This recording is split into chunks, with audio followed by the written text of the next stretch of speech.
I've been in Angola since November 1982. I was locked up in 1980, 2 counts of first-degree murder. That's what the charge was, yeah. I got little in trouble, and I would I came over here. I can't speak English, and I run with a friend, bunch of friends. Follow. I would follow them, and whatever friend do, I do.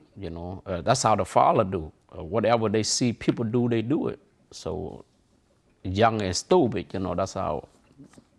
In case to make mistake, that's why I end up in Angola. We're 75-25 balance of black to white. People ask me all the time, do we have racial problems here? And I say, well, everybody comes in with their own built-in prejudices as they raised. I said, but there's something that happens when you're here. I said, think of being in a boat, and you in there with your worst enemy, and the boat's leaking, and there's 2 cans, and both of you have to bail. If one bails and the other one doesn't, the boat sinks. You both have to bail. Well, when you're in the same situation and you're both bailing, after a while you stop forgetting why you don't even like this person, because you need this person. I'm one of the best here. I mean, I'm not, I'm very good. I'm a charcoal artist, naturally.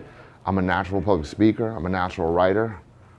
I'm a natural musician. That's why I moved to this camp, because I travel in a traveling band.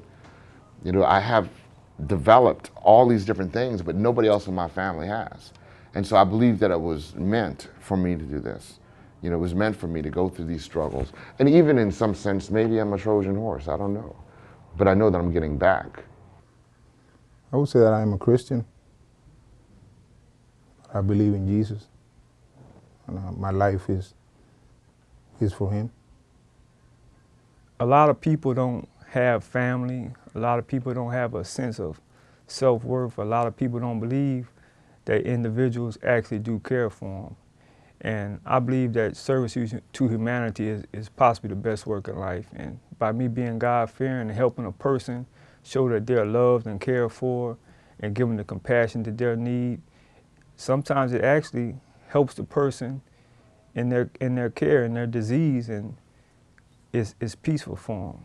It gives them a sense of happiness, and also it helps them connect with God. You feel like it talk bad about you because you don't understand. So conversation automatically put you in a paranoid situation. Like whatever they talk about and they looking at you, they smile, they laughing, they you think about it, talk bad about you or make a joke about you.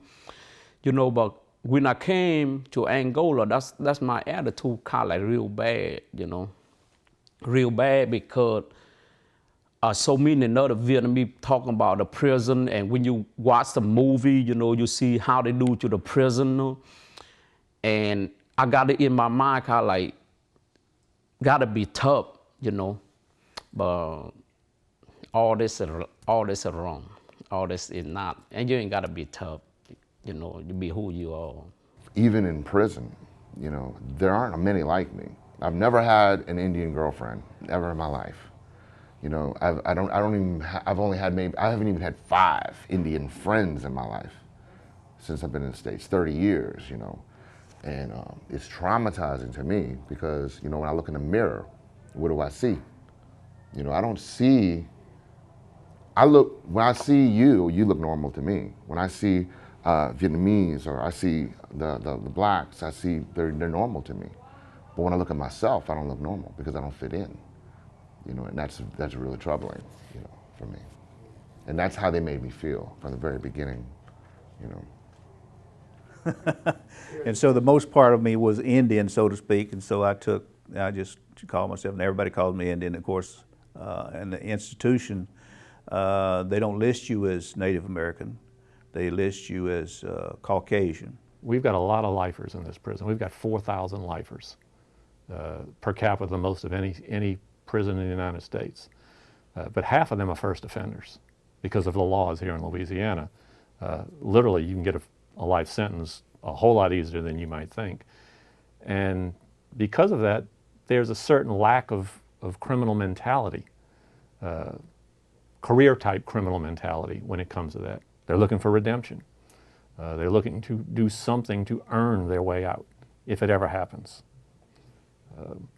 They see them, they're treated as people, so they see themselves as people, as human beings. Just if I could live it differently, I would live it differently, definitely.